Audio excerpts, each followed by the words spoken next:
Lição 1. O derramamento do Espírito Santo prometido. Esta é a lição número 1 do presente trimestre, que trata do derramamento do Espírito Santo prometido. E encontra-se no capítulo 2 do livro de Atos dos Apóstolos. Observemos que trata-se do derramamento do Espírito Santo. Não é uma bênção apenas comum, uma operação comum do Espírito, mas derramamento. E esse termo que eu estou usando é extraído da Bíblia. Então, trata-se de uma plenitude, trata-se de algo superabundante. Este é o tema, este é o assunto da presente lição. E esse derramamento inicial prometido, ele ocorreu em Jerusalém, no dia de Pentecostes, e naquele momento estava ali presente um grande número de nações representadas, e tudo isto está dentro do panorama profético, pois a promessa de Deus no Antigo Testamento era derramar o seu Espírito em caráter mundial. A Bíblia diz sobre toda carne, ou seja, sobre todos os povos.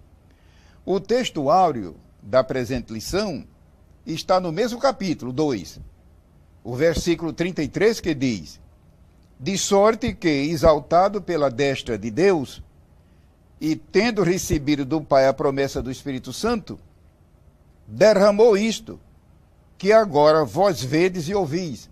É o versículo 33. Então, irmãos e amigos, nós estamos diante de um assunto de alta relevância, não somente para a igreja, mas para o mundo todo.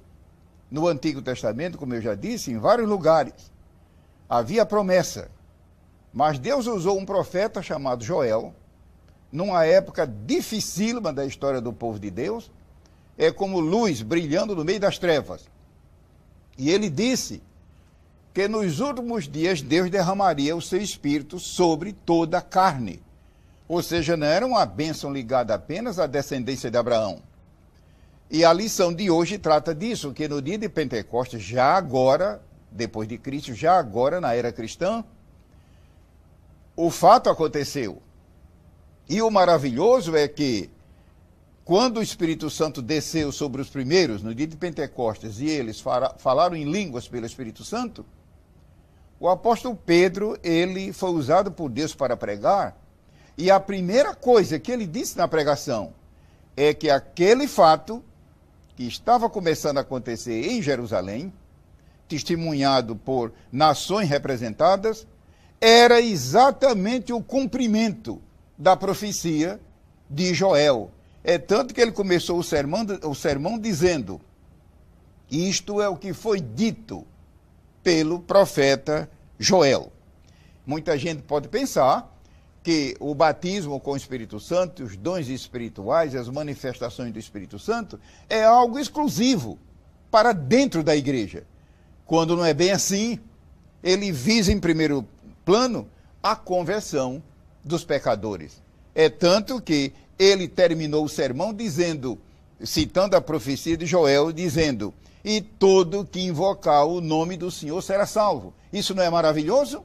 Eu vou rapidamente, dentro do nosso esquema de tempo, dar alguns detalhes desses tópicos. No primeiro, a promessa do Pentecostes e sua grandeza, 2 pontos eu vou destacar, 2 pensamentos, 2 reflexões. É onde Deus diz: derramarei. Ou seja, não é algo resumido, não é algo simplesmente pontual, não é algo geral, é algo transbordante, é algo abundante. Derramarei. Mas outra coisa interessante do primeiro tópico é o fato de Joel. Eu imagino o profeta Joel como deve ter ficado surpreso, porque os profetas de Deus do Antigo Testamento, o Espírito Santo agia diferente, como ele age hoje. Eles não somente recebiam a mensagem de Deus, a mensagem na sua mente, mas eles também viam. É claro que não significa pelos olhos do rosto, mas pelos olhos do Espírito. É tanto que eles eram chamados videntes. E a palavra vidente ali não tem nada a ver com espiritismo. É a palavra vidente no sentido bíblico. E ali ele viu a cena. Imagina, os irmãos, como Joel não deve ter ficado alegre, transbordante. O apóstolo Pedro diz que eles profetizavam de coisas que ele mesmo não entendiam. É claro, mas se conformavam. No segundo ponto, eu queria destacar também, no segundo tópico, dois pensamentos. O segundo tópico é a promessa do Pentecostes e sua universalidade. Primeiro, a habitação do Espírito. Quando Jesus falou sobre a vinda do Consolador, o Espírito Santo, Jesus usou o termo Consolador ou Confortador. A primeira coisa que Jesus mencionou foi que ele vindo, ele disse, ele habitará convosco e estará em vós. Nos capítulos 14, 15 e 16 do Evangelho segundo São João, Jesus mencionou, como todos sabem, várias vezes a vinda do Espírito Santo. Ele disse que, junto ao Pai, ele proviria a vinda do Espírito Santo em caráter dispensacional. Mas qual foi a primeira menção que ele fez no capítulo 14? Que ele viria para habitar com o crente e estar no crente. Vejamos, são duas coisas. Habitar tem a ver com permanência, mas estar tem a ver com presença. O Espírito Santo pode habitar numa pessoa e não estar nela, devido ao assunto que nós vamos tratar numa das lições, pecados contra o Espírito Santo. Então, tomemos cuidado. Ele disse, habitará e estará. Meus amigos, não são a mesma coisa. Esse tópico, essa parte é do tópico 2. O segundo pensamento do tópico 2 é sobre toda a carne, ou seja, sobre todas as nações. Então, não há diferença. Brasileiros e uruguaios e portugueses e alemães e britânicos e pessoas de todas as tribos que você possa imaginar, de todas as origens, são candidatas. Não é maravilhoso isto? Ou seja, a bênção de Deus não está limitada agora à descendência de Abraão. Deus elegeu um povo no Antigo Testamento para ele, mas agora nesta dispensação, a presença e a operação do Espírito Santo é universal sobre toda a carne. Lembremos que a palavra carne aqui é uma figura de linguagem. Mas também quero destacar dois pontos, dois pensamentos do tópico 3 da lição. A promessa do Pentecostes e sua riqueza. Isso nos versículos 17 e 18. Quais são esses dois pensamentos que eu quero destacar no terceiro tópico? Uma das riquezas do derramamento do Espírito Santo são os dons espirituais.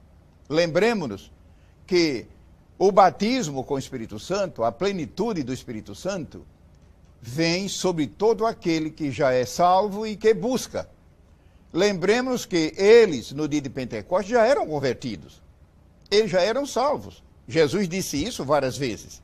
Mas precisavam agora receber a plenitude do Espírito.